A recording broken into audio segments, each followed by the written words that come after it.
नमस्ते मेरे प्रिय छात्रों। आज हम पाठ पढ़ते हैं स्वास्थ्य संपदा। स्वास्थ्य संपदा ये पाठ महात्मा गांधी जी ने लिखा हुआ है। महात्मा गांधी जी का जन्म 2 अक्टूबर 1869 पोरबंदर गुजरात में हुआ और उनकी मृत्यु 30 जनवरी 1948 में हुई। इनका परिचय देख लेते हैं। परिचय: आप राष्ट्रपिता के उपाधि से जाने जाते हैं। महात्मा गांधी जी महात्मा के नाम से और हमारे राष्ट्रपिता के नाम से भी जाने जाते हैं, जो उनको उपाधि मिली है। प्रस्तुत पत्र में यह बताया गया है कि खुली हवा में नियमित रूप से व्यायाम तथा समय पर किया गया संतुलित भोजन ही स्वस्थ जीवन की पूंजी है। सच में बच्चों, नियमित व्यायाम कीजिए और अच्छा भोजन कीजिए। यहाँ पर कार्य हमारा दिखाया गया है। देखो, कार्य हमारा दिया गया है। चित्र देखकर क्रियायुक्त शब्दों से वाक्य बनाओ। देखो, ये क्या है? एक लड़की है जो सेब खा रही है।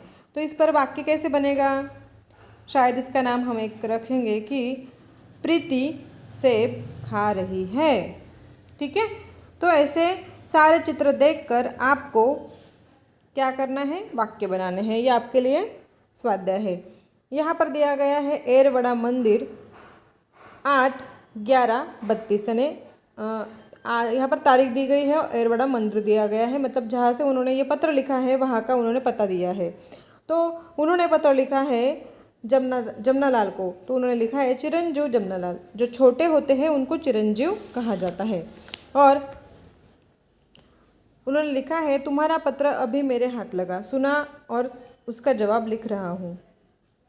शायद जमनालाल ने उनको पत्र लिखा था और उसका जवाब देते हुए महात्मा गांधी जी पत्र लिख रहे हैं उनको। तुम चाहते हो वे सब आशीर्वाद टोकरियों में भर तुम्हारे जन्मदिवस पर तुम्हें मिले। तुम्हारे स्वास्थ्य के संबंध में सब कुछ जानने के बाद भी जो विचार मैंने बताए हैं उन पर मैं स्वयं दृढ़ हूँ। तुमको अपने खर्च से भोजन प्राप्त करने की छुट्टी मिल सके तो उसे प्राप्त करने में कोई दोष नहीं समझना। शरीर को एक अमानत समझकर यथासंभव उसकी रक्षा करना रक्षक का धर्म है। मौज मजे के लिए गुड़ की एक डली भी ना मांगो, न लो, परंतु औषधि के तौर पर महंगे से महंगे अंगूर भी मिल सके तो प्राप्त करने में कोई बुराई नहीं दिखाई देती। तो यहाँ पर महात्मा गांधी जी जमनालाल जी को कुछ कह रहे हैं कि स्वास्थ्य कितना ज़रूरी है। अगर तुम्हें मीठा मना किया गया है तो बिल्कुल भी ना खाओ, लेकिन अगर तुम्हें किसी औषधि के तौर पर तुम्हें कुछ खाने के लिए कहा गया हो तो वो अगर कितना महंगा भी हो तो उसे लेने में प्राप्त करने में बुराई हमें दिखाई देती है, ऐसा यहाँ पर कह रहे हैं। इसलिए ऐसे भोजन को ग्रहण करने में उद्वेग की आवश्यकता नहीं। ऐसी स्थिति में दूसरों को भी ऐसा खाना खिलाया जा सके तो खिलाना चाहिए। मतलब अच्छा खाना खाइए, ऐसा वो कह रहे हैं, जो हमारे स्वास्थ्य के लिए ज़रूरी होता है और ये खुद भी खाएं और दूसरों को भी खिलाएं। वो आगे कहते हैं मेरी दृष्टि में जितने गेहूँ मिलते हैं उतने खाने की ज़रूरत नहीं। गुड़ को बिल्कुल छोड़ देना उचित मानता हूँ। तुम्हारे शरीर को गुड़ की ज़रा भी आवश्यकता नहीं। इसके बदले निर्दोष शुद्ध शहद लेना अधिक अच्छा है, परंतु जब तक मीठे फल मिल सकते हैं उसकी भी ज़रूरत नहीं। दूध की मात्रा बढ़ाना अच्छा है। वो खाने के लिए उनको कुछ कह रहे हैं कि तुम्हारे शरीर को गुड़ अगर नहीं भाता या फिर गुड़ तुम्हें मना किया गया है तो गुड़ बिल्कुल भी ना खाओ। इससे अच्छा है कि तुम शुद्ध शहद लो, मीठे फल लो, या फिर दूध की मात्रा तुम बढ़ा सकते हो, यानी दूध तुम अच्छे से अच्छा पी सकते हो। जैतून के तेल की जगह मक्खन लेते हो, यह ठीक ही है। जैतून का तेल जैतून एक फल होता है हरे रंग का जिसका तेल निकाला जाता है, लेकिन वो बहुत ही महंगा मिलता है, लेकिन वो स्वास्थ्य के लिए बहुत ही अच्छा होता है। तो वो कह रहे हैं कि जैतून के तेल की जगह मक्खन लेते हो तो यह ठीक है। मक्खन जो होता है वो बड़ा ही मुलायम होता है। जब हम दही को मथते हैं तो दही मथने से नीचे छाछ रह जाता है और ऊपर मक्खन तैर कर आ जाता है, तो वो मक्खन लेना अच्छा होता है। जो कि मक्खन में जो विटामिन होते हैं वे जैतून के तेल में नहीं होते।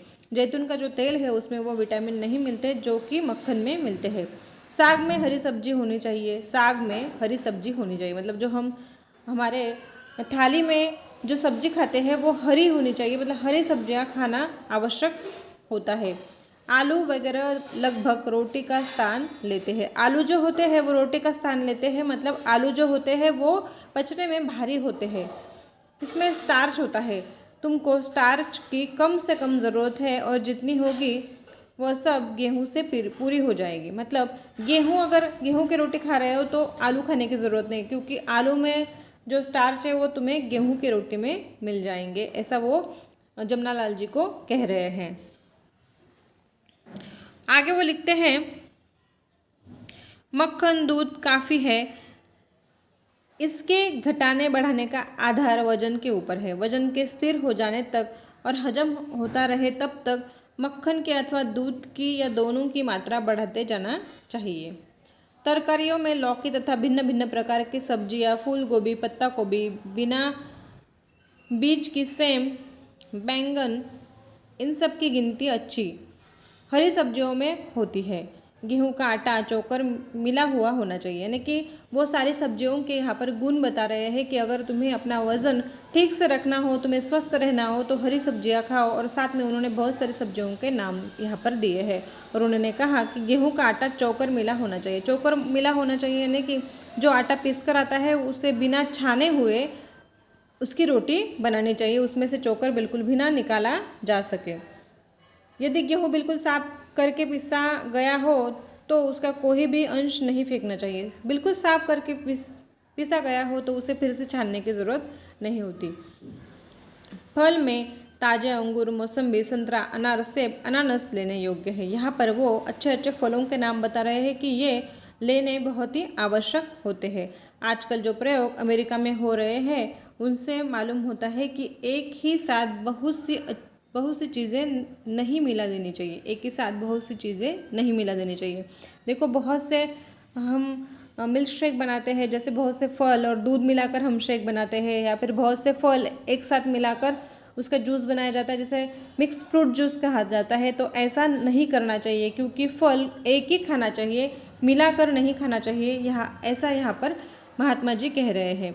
फल अकेला ही खाने से उसके गुण बढ़ते हैं। फल अकेला ही खाने से मतलब अगर हम अनार खा रहे हैं तो सिर्फ अनार खाए, उसके साथ हम केला, अमरूद ये सब ना खाए, तो अकेला फल खाए, ऐसा वो यहाँ पर कह रहे हैं। भूखे पेट खाना तो सर्वोत्तम है। फल हमेशा भूखे पेट खाना चाहिए, ऐसा यहाँ पर महात्मा जी कह रहे हैं। अंग्रेजी में कहावत भी है कि सुबह का फल सोना है और दोपहर का चांदी है, इसलिए पहला खाना अकेले फल का ही होना चाहिए। यानी कि सुबह उठते ही जो पहला खाना होता है वो हमारा फल ही होना चाहिए। यानी कि सुबह अगर हम फल खाएं तो वह सोने की तरह हमारे शरीर को अच्छा रखता है, और दोपहर में खाएं तो फिर वो चांदी की तरह होता है, ऐसा वो यहाँ पर फल के बारे में कह रहे हैं। क्या तुम सुबह गर्म पानी पीते हो? सुबह गर्म पानी पियो तो हर्ज नहीं। तुमको 24 घंटे खुली हवा में रहने की इजाज़त मिल सकती हो तो लेनी चाहिए। तो वो कह रहे हैं कि सुबह गर्म पानी लेना कितना आवश्यक है। तुम अगर ले रहे हो तो लो, और तुम्हें अगर ताज़ी हवा में घूमने का मौका मिलता है तो तुम ज़रूर घूमो। वो आगे कहते हैं, खुली हवा में रोज़ धीरे धीरे प्राणायाम कर सको तो अच्छा है। रात की सर्दी से डरने की बिल्कुल ज़रूरत नहीं।